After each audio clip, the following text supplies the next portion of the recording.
Bonjour à tous, et bien prenons un instant aujourd'hui pour lire et méditer un passage du livre du ciel de Luisa Picaretta. Au nom du Père qui m'a créé, du Fils qui m'a sauvé et du Saint-Esprit qui me sanctifie. Amen. Jésus, nous nous immergeons dans ton acte unique et éternel d'amour, dans ce grand bain de ta lumière, de ton sang, de ta divinité, de ta volonté, de ton humanité, de tes mérites, de tes attributs divins, tes qualités divines, tes œuvres divines, de tout, Seigneur. Nous nous plongeons dans ce grand bain et nous te supplions de chacun nous marquer du sceau de ton divin fiat pour que nous soyons de bons instruments de paix, d'amour et de miséricorde entre tes mains et que nous puissions tous travailler à l'avènement de ton royaume, à faire descendre un peu plus rapidement ton royaume sur la terre en nous unissant à toi continuellement dans nos actions, en t'appelant dans toutes nos actions, en fondant nos volontés dans la tienne. Merci Seigneur de nous mener à ce 4e niveau de vie dans la divine volonté. On en est encore loin, mais avec le secours de ta grâce, eh bien tu vas nous y amener jour après jour. Nous allons te supplier jusqu'à notre dernier souffle, eh bien de faire de nous ce qui te plaira. Et de vraiment que nous puissions être à cette place d'enfants, de lumière, d'enfants légitimes, de fils et de filles de Dieu. Alors vraiment, prends-nous par la main et amène-nous là où tu veux que nous soyons.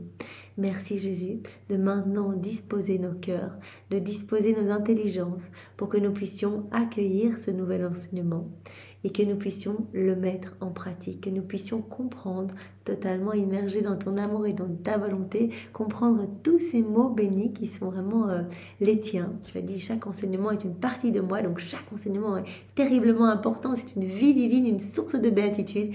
Mais vraiment, nous allons en acquérir la possession en mettant en pratique. Si nous recevons juste cette connaissance, que nous ne mettons rien en pratique, eh bien c'est comme si nous allons recevoir un vent rafraîchissant, un doux parfum pour notre âme. Donc c'est magnifique, cela va amener de la lumière.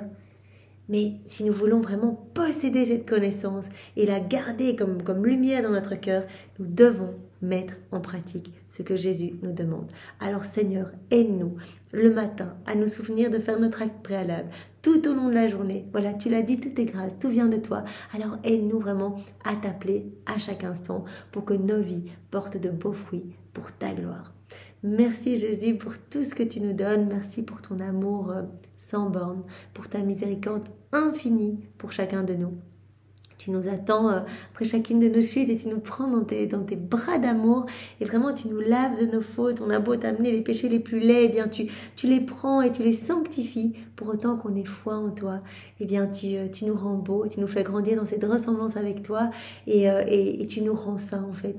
Si nous revenons à toi, tu l'as dit, je ferai des plus grands pécheurs, les plus grands saints, si seulement ils ont un petit peu de foi en ma miséricorde.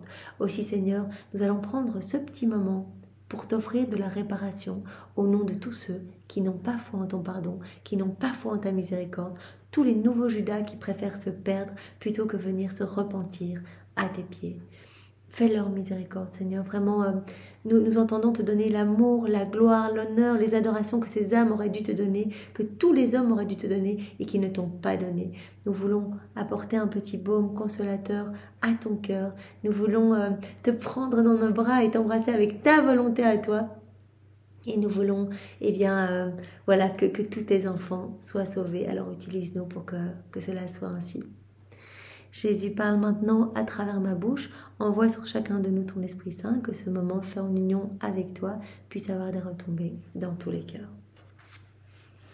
Alors le passage que nous allons méditer est le dernier passage du volume 21, c'est celui du 26 mai 1927. C'est Luisa qui parle. Voilà, Jésus vient en chacun de nous. Mon état d'abandon dans le divin fiat continue. Et après avoir suivi ses actes dans la création, je pensais à la manière de réordonner devant la suprême majesté toutes les relations entre le Créateur et la créature que l'ingratitude humaine avait brisées. Donc Luisa, Elle est totalement abandonnée dans la divine volonté. Voilà, c'est ce que nous sommes appelés à faire. C'est notre chef de file, notre modèle. C'est voilà, quelles que soient les situations, eh bien, faisons confiance. Abandonnons-nous comme des nouveau-nés entre les bras de Jésus, qui va pouvoir, par cet abandon, eh bien, travailler dans notre âme. Il va pouvoir avoir la liberté d'agir à travers notre humanité, etc. Donc Louisa, elle est totalement abandonnée. Elle est en train de faire ses rondes avec Jésus dans l'œuvre de la création. Ces rondes, nous l'avons vu à de multiples reprises, il s'agit de tenir compagnie à la divine volonté qui se trouve dans chaque élément créé. Elle place ses actes d'amour, d'adoration, de louange, vraiment au nom de tous, pour vraiment donner de l'amour à Dieu au nom de tous ceux qui n'en donnent pas. Et elle, elle demande que vienne s'établir le royaume de la divine volonté. Et elle se dit, eh bien, c'est vrai que je vais essayer de réparer ce canal vraiment de communication entre Dieu et les hommes, en fait, que l'homme a brisé par son ingratitude. En fait, l'homme se sert de toute la création, mais ne remercie jamais. L'homme ne remercie pas. Il va prendre des fleurs parce que ça va être joli sur sa table, il va se servir des bons fruits pour se faire un bon goûter, il va aller bronzer au soleil, aller sur des plages paradisiaques, mais il ne réalise pas que c'est Dieu qui vraiment lui donne tout cela, que vraiment tout est manifestation de l'amour de Dieu et que la divine volonté, Jésus a dit, je suis la divine volonté, que la divine volonté travaille dans les éléments créés, que Dieu se trouve partout. Et donc vraiment, l'homme va prendre, mais ne va jamais remercier.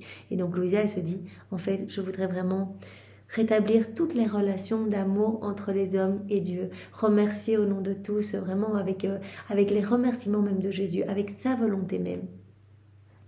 Mon Jésus adoré se manifestant au-dedans de moi me dit, ma fille, regarde toute la création.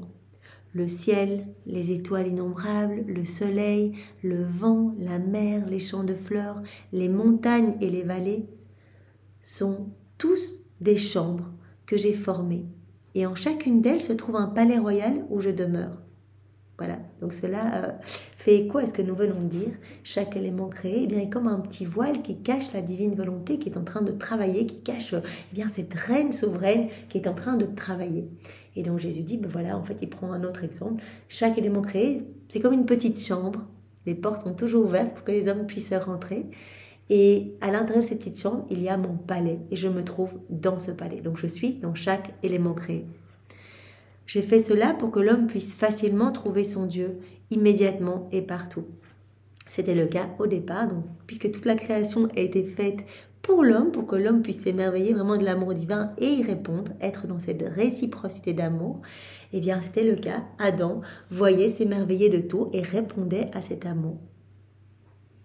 Donc tout a été fait pour que l'homme puisse vraiment facilement trouver Dieu, facilement le remercier, facilement le louer, le bénir, vraiment être dans ce flux et reflux d'affection et de tendresse. Et son Dieu s'est installé en chacune de ses chambres, en chaque élément créé, pour y attendre l'homme. Les chambres n'étaient pas fermées et l'homme n'avait même pas besoin de frapper à la porte et pouvait entrer librement aussi souvent qu'il le désirait. Les portes étaient ouvertes au départ parce qu'Adam vivait dans la divine volonté, donc il s'émerveillait de tout, donc il pouvait rentrer facilement, honorer, louer, bénir à chaque instant, etc. Donc il recevait, et il rendait. Et donc c'était vraiment un magnifique flux et reflux d'amour. Mais quand Adam a quitté la divine volonté, il n'a plus vu l'amour de Dieu. On le sait dans d'autres enseignements, Jésus nous en parle, il est devenu aveugle, il a commencé à avoir des doutes, a commencé à être recouvert de ses ténèbres, de ses mauvaises passions, de ses mauvaises tendances, et donc il a commencé à avoir peur de tout. Il n'a plus été concentré sur Dieu, il n'a plus vu son amour partout, et donc il n'a plus remercié, en fait. Voilà, il s'est coupé. C'est comme si tous ces beaux canaux de communication, à travers la création, à travers tout, à travers les sens qu'on a reçus, etc., étaient obstrués. Vraiment, Dieu ne peut plus donner ses grâces, ses bénédictions, ses bonheurs célestes, ses joies célestes, parce que l'homme a tout bouché, en fait, n'en veut plus. Il est comme englué dans les noirceurs de sa volonté humaine. Mais avant, comme Jésus nous le dit, Adam, il n'avait même pas besoin de frapper à la porte. Il pouvait entrer librement aussi souvent qu'il le désirait. Dieu était prêt à recevoir l'homme. Le Créateur du ciel et de la terre ne s'était pas installé dans une seule chambre, mais partout dans la création, afin que l'homme puisse toujours le trouver. Il a disposé ses chambres très près les unes des autres, car il ne devait pas y avoir de distance entre le Créateur et la créature. Initialement, Pourquoi on a été créé vraiment pour tout recevoir, en fait, cet amour brûlant qu'il y a au sein de la Trinité, du Père, de Jésus et de l'Esprit Saint, cet amour ad intra, eh bien, à un moment, Dieu a voulu que cela se déverse. Et c'est pour cela que l'homme, eh bien, a été créé pour recevoir tout cet amour brûlant et pour pouvoir y répondre, pour que l'amour se donne ad extra. Voilà. Il ne devait pas y avoir de distance entre le Créateur et la créature. Voilà. Initialement, lors de la création, eh bien, l'homme était très proche de Dieu. Tout était canal de communication. L'homme répondait à chaque instant. Adam répondait à chaque instant. Il était rempli d'amour. Il rendait des louanges, etc. Et donc, il n'y avait pas d'éloignement, de distance entre l'homme et Dieu. Par conséquent, toutes ces chambres étaient et sont encore des liens, des moyens et des chemins entre Dieu et l'homme. Chaque élément créé, eh bien, était pour Adam comme un nouveau chemin pour se rapprocher de Dieu, pour parler, pour louer, pour bénir. C'était comme une nouvelle porte, comme une nouvelle voie d'accès, etc. Mais qui devait entretenir ces liens, consolider ces relations et veiller à ce que les portes soient ouvertes? C'est notre volonté régnant dans l'âme qui devait avoir l'importante responsabilité de maintenir l'ordre de notre création. Donc tout cela, eh bien, était magnifique quand la divine volonté régnait en Adam. Vraiment, c'était la divine volonté qui avait cette mission de maintenir, eh bien, l'ordre de la création. Donc, c'est de laisser les portes ouvertes, entre guillemets, dans les éléments créés pour pouvoir continuellement être en communication avec Dieu. Donc, c'est vraiment comme l'image de ces canaux. Voilà, c'était la divine volonté dans le cœur d'Adam qui s'assurait que vraiment ces canaux soient bien dégagés, que les portes soient bien ouvertes pour qu'il puisse continuellement recevoir. C'est notre volonté régnant dans l'âme qui devait avoir l'importante responsabilité de maintenir l'ordre de notre création. Mais lorsque l'homme s'est séparé du divin fiat, chute d'Adam, ces liens ont perdu de leur force. Les relations se sont relâchées, les chemins ont été barrés et les portes fermées. Quand l'homme a quitté la divine volonté, en même temps, en fait, c'est comme si toutes les portes se fermaient. Donc, il a plus vu, il est devenu aveugle, il a plus entendu la voix de Dieu, il a plus perçu les inspirations divines, il a plus senti, il a plus rien senti en fait. C'est comme s'il s'était mis une chape de puanteur et de noirceur sur lui, qu'il a coupé en fait de toute cette lumière, de toute cette beauté. Mais c'est l'homme qui a choisi ça. L'homme a perdu son héritage, il a tout perdu. Dans la divine volonté, il y a tout, il y a toutes les grâces, toutes les bénédictions, toutes les joies célestes.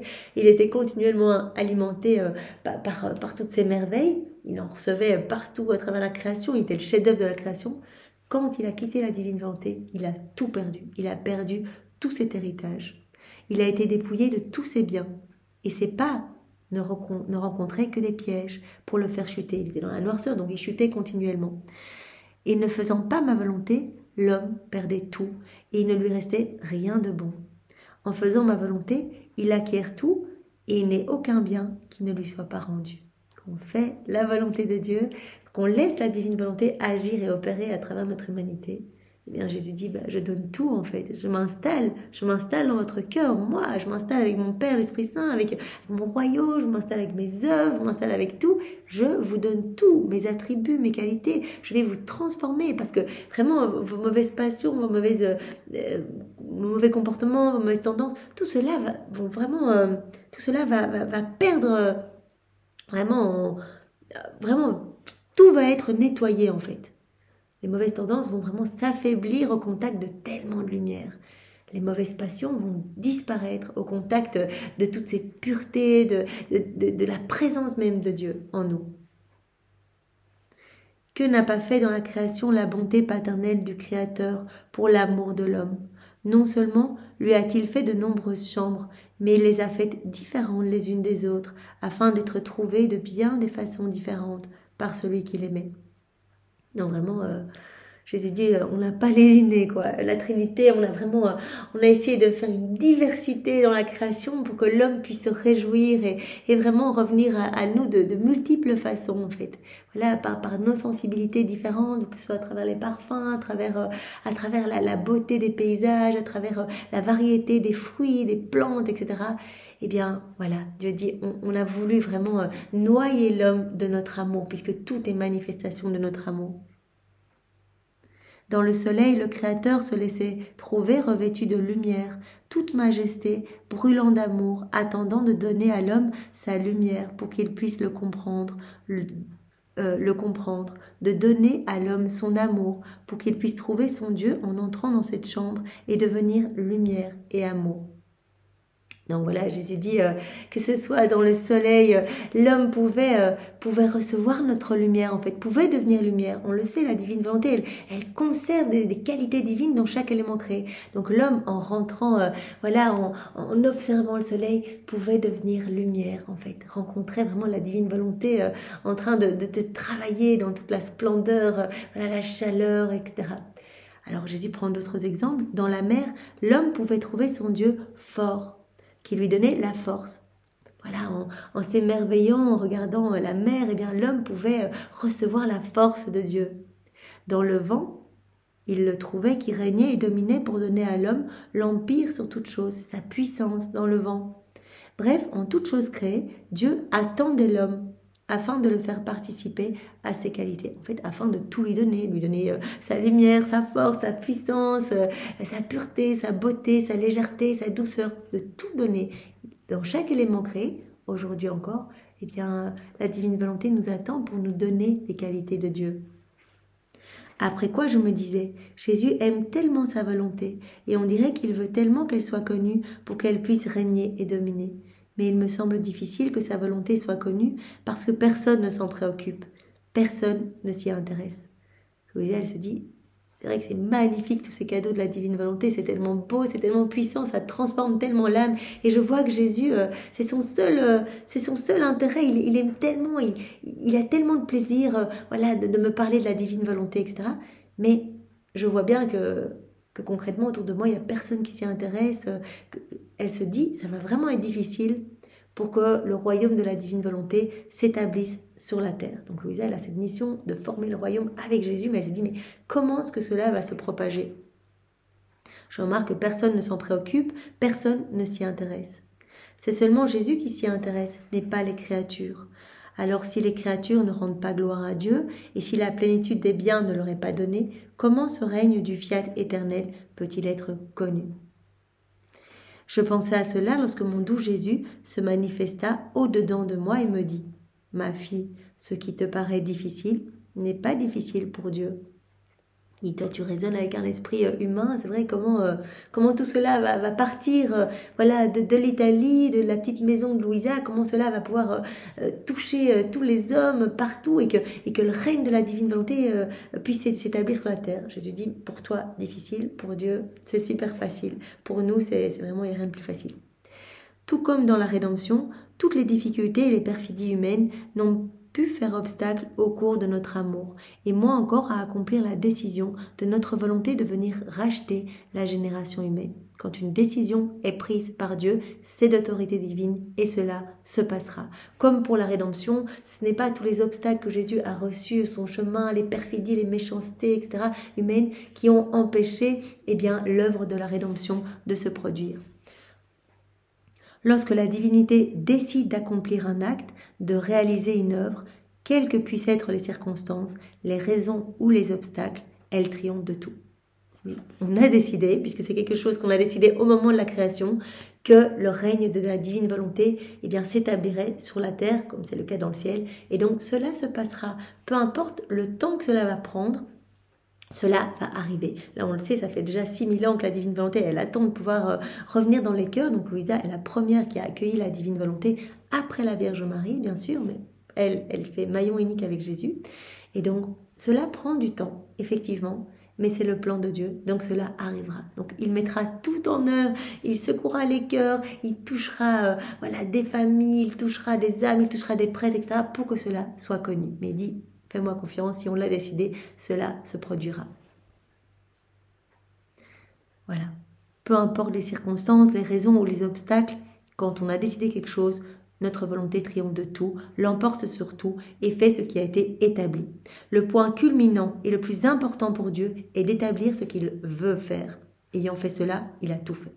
Donc c'est son plan, cela se passera. Jésus est venu sur la terre pour vraiment nous reconquérir ce royaume de la divine volonté. C'est une histoire maintenant de temps pour que cela se mette en place. Mais vous voyez bien combien il y a de personnes qui se laissent toucher, combien cela transforme nos vies, et chaque personne qui va faire des actes dans la divine volonté va travailler à faire descendre un peu plus rapidement ce royaume. Parce que chaque fois que nous nous unissons à Jésus, eh bien des milliers d'autres âmes se repentissent, reviennent à Jésus, se sanctifient, se purifient, sont sauvées de leurs péchés, sont sauvés in extremis de la perdition, etc.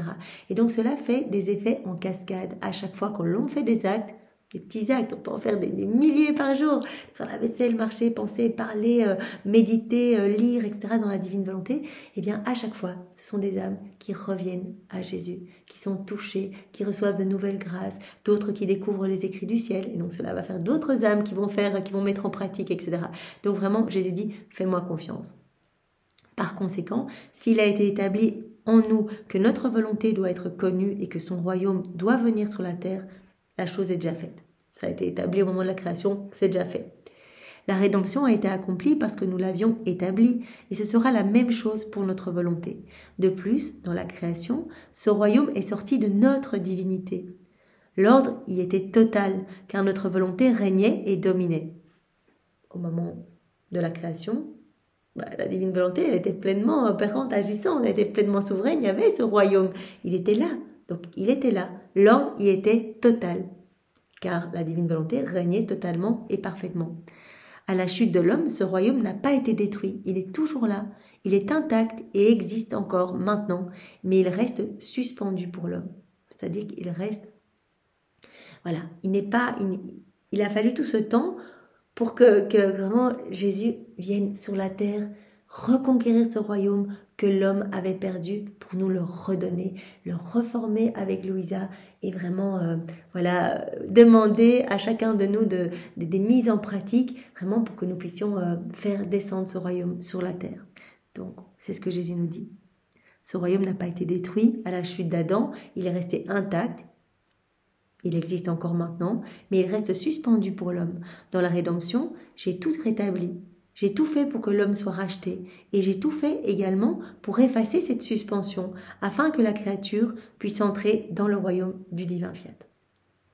Jésus a tout fait lors de son passage sur la terre pour vraiment nous réhabiliter à vivre dans ce royaume, nous reconnecter à ce royaume, pour supprimer cette suspension, entre guillemets. D'abord en accordant... J'ai tout fait également pour effacer cette suspension afin que la créature puisse entrer dans le royaume du divin fiat, d'abord en accordant la première place à ma rédemption, puis avec le temps, donc Jésus dit voilà, le temps est indispensable pour que les hommes puissent être prêts, être disposés à accueillir ce grand cadeau.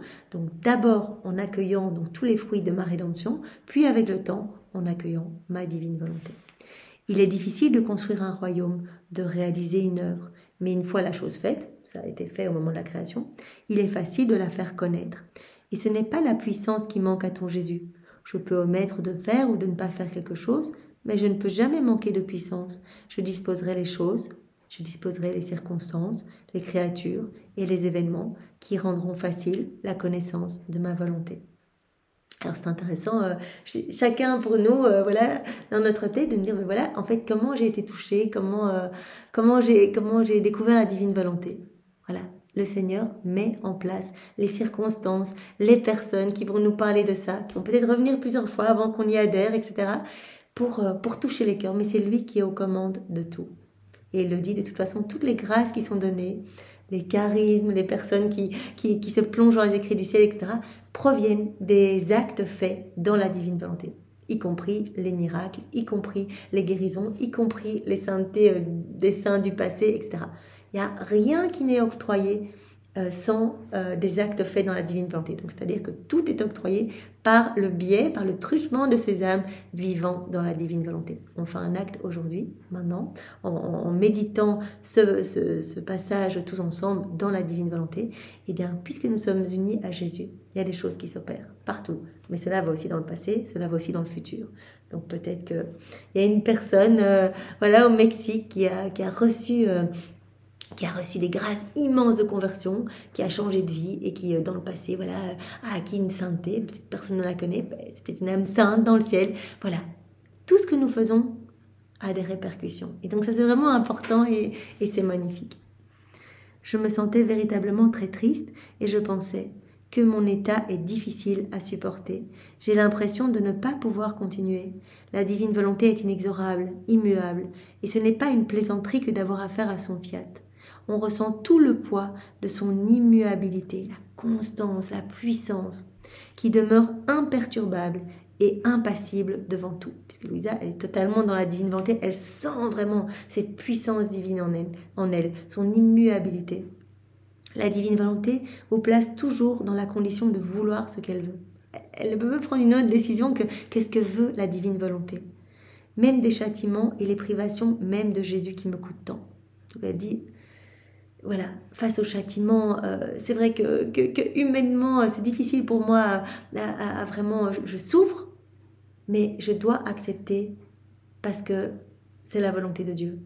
Ne pas voir Jésus, je souffre, mais j'accepte. Parce que ce que je veux, c'est la volonté de Dieu. Il faut lui donner tout ce qu'elle demande à la divine volonté. Mais quant à ce que l'âme désire, rien ne doit lui être accordé. Pas même la plus petite chose. Donc Jésus nous demande vraiment cette destruction complète, et ce n'est pas nous qui allons le faire, c'est lui en nous, de ce qui résulte de notre volonté humaine. Pas même une petite chose. Rien ne doit être accordé à notre volonté humaine. On doit pouvoir laisser notre âme se dépouiller de tout pour qu'elle puisse se remplir uniquement de divin, uniquement laisser la divine volonté souveraine opérer, agir à travers nous.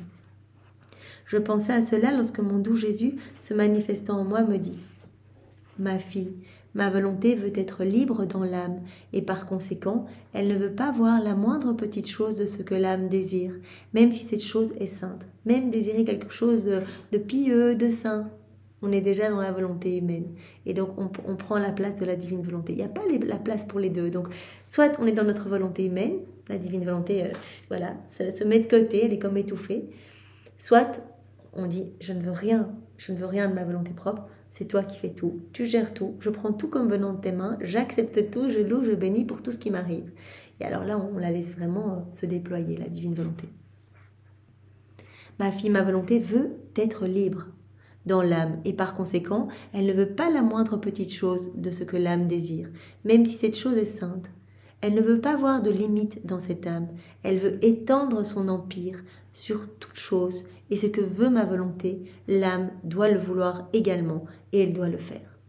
Donc vraiment, nous devons, nous, tous les jours, nous abandonner entre les bras de Jésus et dire « je te fais confiance ». Voilà, c'est pas évident, il y a des choses qui arrivent, mais je prends tout comme un cadeau de tes mains, comme un cadeau d'amour pour que je puisse te ressembler, Seigneur, pour que tu puisses continuer librement ta vie en moi. Comme dit, ma volonté veut être libre. Elle n'est pas libre quand on agit seul, qu'on prend un petit peu le gouvernail de notre vie. Elle ne peut pas être libre. Et donc là, elle va devoir se soumettre à notre volonté. Ce qui est vraiment détestable et ce qui attire tous les maux, les vices, les iniquités, etc. Ma volonté veut étendre son empire sur toute chose. Et ce que veut ma volonté, l'âme doit également le vouloir. Et elle doit le faire. Ainsi, l'âme ressent le poids de l'immuabilité de ma volonté, afin de devenir immuable et ne plus être sujette au changement si elle voit des créatures souffrir ou parce qu'elles manquent temporairement d'un bien. Donc, Jésus dit, je marque une âme du sceau de mon fiat. Ma divine volonté, elle est immuable, elle est stable, elle n'est pas sujette à inconstance, etc. Donc je marque l'âme qui se plonge dans ma divine volonté, qui vit dans ma divine volonté, pour qu'elle perde cette inconstance. Et donc elle ne soit pas sujette à quitter ma divine volonté quand elle est triste ou quand elle voit voilà, des choses difficiles se passer autour d'elle, etc. Ce serait alors sortir de son immuabilité. Et c'est une sainteté humaine, voilà. Si on sort de l'immuabilité, si on sort de la divine volonté, on peut faire des actes très saints, des prières, etc. Mais on ne pourra acquérir au mieux qu'une sainteté humaine. Ici, Jésus nous propose une sainteté divine, sa sainteté à lui. La sainteté de ma divine volonté est une sainteté divine, qui ne se permet pas de telles faiblesses. Il n'y a pas voilà, d'inconstance, etc. On laisse Dieu agir en nous. Dieu avec tous ses attributs divins. Si on veut agir seul, on peut faire plein d'actes bons, pieux, généreux, on va toujours être aux prises de notre personnalité, des personnes qu'on rencontre, peut-être notre impatience, si on essaie de travailler, par exemple, sur notre caractère peut-être un peu trop fort. Voilà, tant qu'on est seul, tout va bien, et puis hop, on est en face de personnes qui nous énervent un peu, et hop, ça remonte. Donc Jésus dit, il y a tout le temps cette inconstance, quand l'âme agit seule, tandis que quand elle agit avec moi, elle reçoit ma paix, ma force, ma puissance, ma constance, mon immuabilité, vraiment ma pureté, ma beauté. En fait, je donne tout. Ça devient un autre moi-même. Je ne permets pas de telles faiblesses dans l'âme qui s'abandonne entre mes mains. Si ma divine volonté y était sujette, notre justice serait sans vie dans notre être suprême, ce qui ne peut pas être. Si tu savais dans quelles conditions se trouve ma justice en ces temps-ci, si elle devait se décharger sur toi, tu serais écrasé, et ma volonté ne veut pas que tu sois écrasé, mais elle veut que les créatures participent à sa douleur, afin que leurs yeux s'ouvrent et qu'elles comprennent dans quel aveuglement elles sont tombées. Donc Jésus appelle les âmes qui vivent dans la divine volonté à lui amener du réconfort, à lui amener de la consolation. Dans la divine volonté, il va vraiment aiguiser notre conscience pour que vraiment l'âme offerte puisse se rendre compte de la folie humaine et de l'aveuglement des hommes, et que vraiment par cette prise de conscience, elle puisse offrir continuellement de la réparation, de l'amour, des louanges et des bénédictions. L'âme qui se plonge dans la divine volonté va être travaillée de façon telle qu'elle va offrir continuellement chacune de ses respirations, chacun de ses battements de cœur, chacun de ses pas, etc., à Dieu. Elle va offrir continuellement Dieu à Dieu, du divin à Dieu. Elle reçoit tout, elle reçoit le package de divin, elle peut se servir pour offrir tout à Dieu. Mais comme dit Jésus, vraiment un signe qu'on vit dans la divine volonté, c'est qu'on ne va plus s'intéresser à nous, voilà, nos petites tristesses, nos petites préoccupations. On va s'intéresser à Dieu.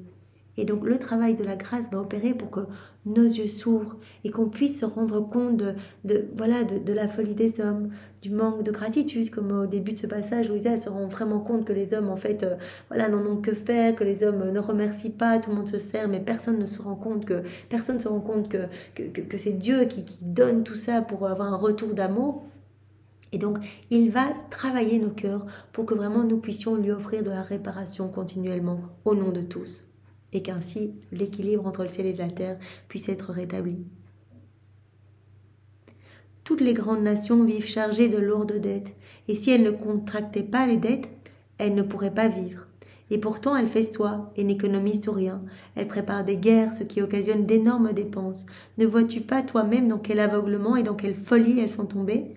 Et toi, ma petite enfant, tu voudrais que ma justice ne les frappe pas, que je leur accorde encore plus de biens temporels pour qu'elles deviennent encore plus aveugles et plus folles?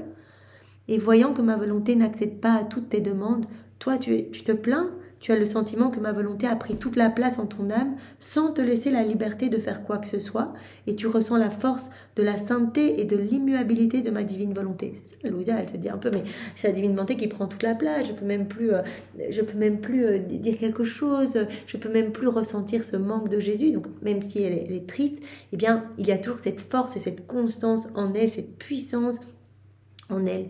Et Jésus dit, mais moi je m'occupe de tout, j'ai tout sous contrôle. Quand il y a des châtiments qui doivent s'exercer, eh bien parfois je ne me montre pas à toi parce que c'est nécessaire pour les hommes que je les ramène de cette façon à moi. C'est un énième stratagème d'amour pour que les hommes puissent se réveiller face à tant de folie, face à tant d'aveuglement. Je t'ai souvent dit que mes privations ne sont pas autre chose que les vides de ma justice qui se préparent à frapper les peuples. Voilà, les privations que Louisa ressent, eh bien, sont nécessaires parce que Jésus dit, je dois pouvoir exercer ma justice, c'est nécessaire pour que les hommes reviennent à moi. Aussi, ma fille, ne te décourage pas. Tu ne sais pas à quel point je t'aime et combien de trésors j'ai déposés en toi. Je ne peux pas te quitter. Je dois veiller sur les trésors que j'ai placés en toi. Tu dois savoir que chaque parole est un don divin. Chaque parole, chaque connaissance, c'est un cadeau de Dieu, un cadeau divin. Tu dois savoir que chaque parole est un cadeau. Et combien de paroles ne t'ai-je pas dites? Et lorsque je fais un don, je ne le reprends jamais. Et pour être sûr que mes dons sont en sécurité, je veille moi-même sur eux et sur l'âme qui les possède. Par conséquent, laisse-moi libre d'agir et laisse ma volonté régner librement en toi. Ne t'inquiète pas de mes absences, dit Jésus à Louisa. Ne t'inquiète pas si je dois exercer ma justice et que toi, voilà, tu ne me vois pas, tu ressens voilà, ma divine volonté qui opère, qui agit, qui est immuable, qui est constante. Tu ressens tout cela en toi comme si cela t'était imposé, comme si cela prenait toute la place dans ton être. C'est vrai, cela prend toute la place. J'ai élargi les frontières de mon royaume dans ton cœur au point tel que voilà, tu es totalement immergé en moi et tu ne veux que ce que je veux. Mais fais-moi confiance, je m'occupe de tout, je t'aime, je t'ai donné toutes ces connaissances qui sont comme autant de vie divine, autant de trésors, autant de cadeaux divins. Alors, s'il te plaît, laisse-moi agir et laisse ma volonté régner librement en toi. Vraiment, continue ton envol, sois concentré, ne perds pas ton temps avec ces considérations de dire « mais ça prend beaucoup de place, la divine volonté, etc. » Continue, garde tes yeux fixés sur moi. Et là, le Seigneur s'adresse à chacun de nous, même où que nous en sommes dans la divine volonté, même si nous venons de commencer. Eh bien, voilà, c'est ça le secret de la divine volonté, l'attention et l'intention. L'attention, être attentif pour rester toujours fixé sur Jésus, les yeux fixés sur Jésus, en union avec Jésus. Et l'intention de le glorifier, de l'aimer, de le louer, de le bénir au nom de tous dans toutes nos petites actions. Vraiment, l'intention suffit pour faire plaisir à Jésus, même si on n'arrive pas à tout faire. Voilà, ce qui est magnifique, c'est que Jésus dit même qu'on peut reprendre eh bien, toute notre vie. Et avec notre intention, on dirait bien, je voudrais que chaque microseconde de ma vie puisse être un témoignage d'amour pour toi, puisse réparer, te louer, te bénir. Même toute notre vie qu'on a passée dans le péché, etc., loin de Dieu, loin de sa divine volonté, eh bien, voilà, on peut tout refaire, on peut offrir nos souffrances aussi, ça Jésus l'a dit, qu'il est émerveillé quand une âme vient reprendre ses souffrances du passé, qu'elle a vécues peut-être en rébellion, etc., et qu'elle vient les unir à ses souffrances à lui pour que les souffrances du passé, eh bien, portent les fruits des souffrances de Jésus. Il dit, mais quel stratagème magnifique pour me rendre gloire, en fait, d'utiliser même des choses du passé. Donc, nous pouvons tous le faire. Donc, profitons-en et nous pouvons le soir refaire notre journée dans la divine volonté. Si on a un petit peu oublié de faire des actes, etc., refaire notre vie continuellement, offrir eh bien, nos moments de joie, les unir à ceux de Jésus, inviter Jésus dans toutes nos actions, etc. Donc Jésus nous demande aujourd'hui de le laisser libre d'agir pleinement en nous et de laisser sa divine volonté régner, de la laisser totalement souveraine en nous. Merci Seigneur pour ce bel enseignement que tu nous as donné à travers la personne de Louisa.